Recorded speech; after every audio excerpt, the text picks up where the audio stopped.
Hi, so as a teacher and also obviously as a student myself when I was learning, I didn't practice scales, didn't practice exercises. So people often sort of wonder how, I managed to develop a sort of mastery of all the chords and keys and scales and so on. Well, I don't really think in terms of chords and scales at all.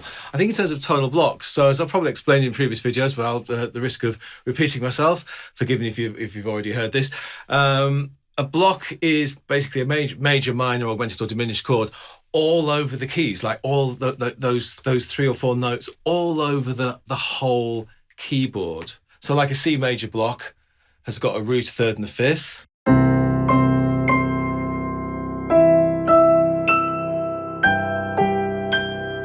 Like that all over the keyboard, and then you just mix them up, so you play them in a non-linear way.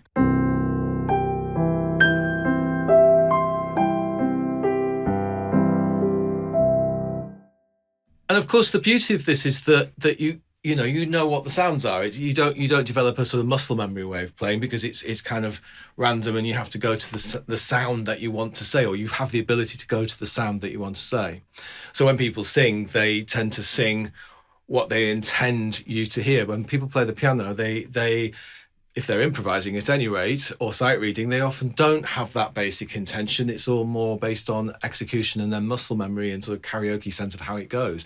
So this is fluency, when you know what the sounds are that you play. I know these sounds.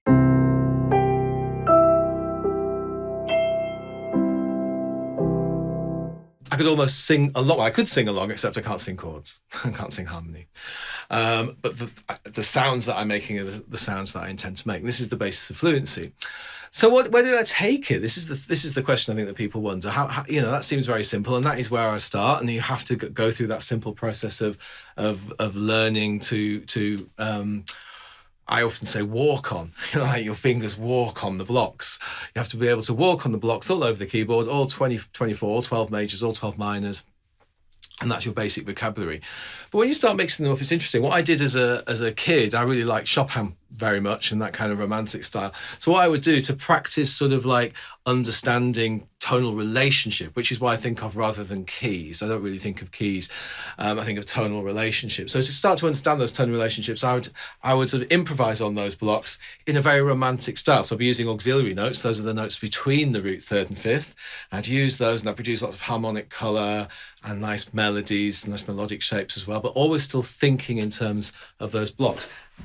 And I would do stuff like this quite a lot, and wander around the kind of what I call the tonal matrix, wander around it and, find out about all these interesting relationships between the blocks.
So, lots of chromaticism, but it's interesting because I would start to be aware that the other music that I loved, as well as Chopin and Rachmaninoff and romantic stuff, was kind of jazzy stuff, jazzy soulful stuff. I loved Stevie Wonder and, that kind of very accessible jazz, very sort of tuneful jazz, but that's some quite interesting tonality in that. And also pop music generally.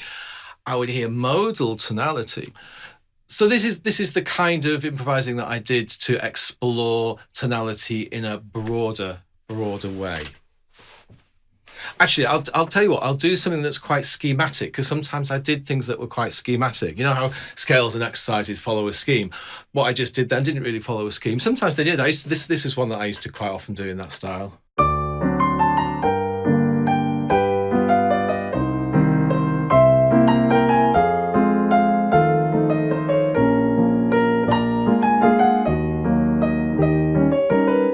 So that's following it's following a scheme, it's following a pattern.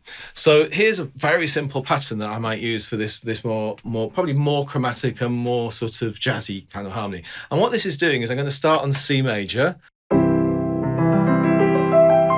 then I'm going to go C major, C minor, and then I'll do D flat major, C sharp minor, then I'll do D major, D minor, E flat major, E flat minor, and so on. So if you just hear the chords, it sounds like the blocks, the basic blocks, it sounds like this.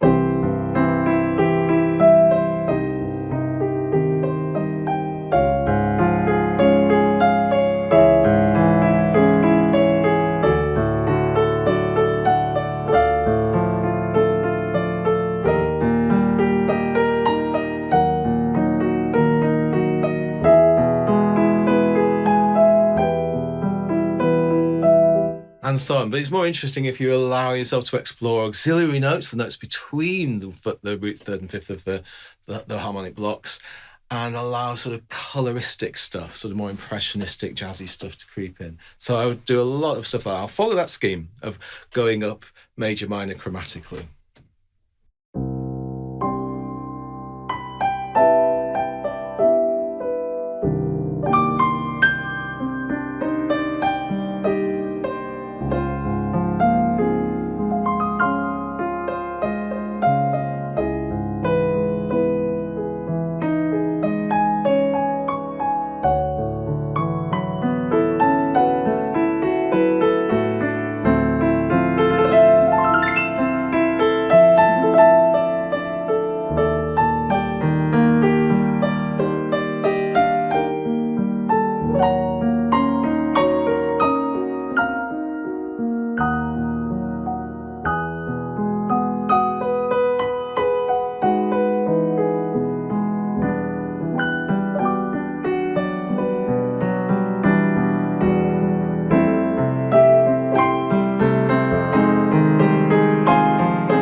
So apart from that very end, I did a little twisty thing just to finish off.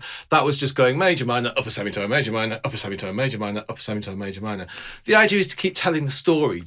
The main thing for me as a flute musician is to keep telling a musical story, keep saying something. So keep a sense of groove and unfolding.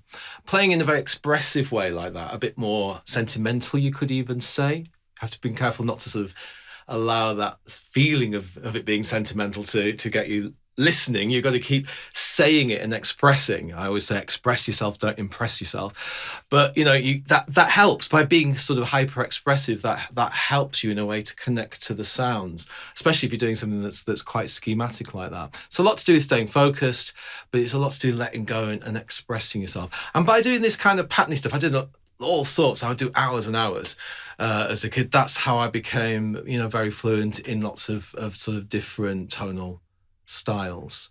And I never really got anything at all from the scales that I played. Never really practiced scales. Can play them, but scales, exercises, traditional musicianship training, rules of harmony and stuff like that. No, never read any chord manuals, never looked at, the theory of voicing. I understand it all now because I've sort of studied it academically, but I don't use it to play fluently. It's all about just finding shapes, making musical shapes within the tonal blocks.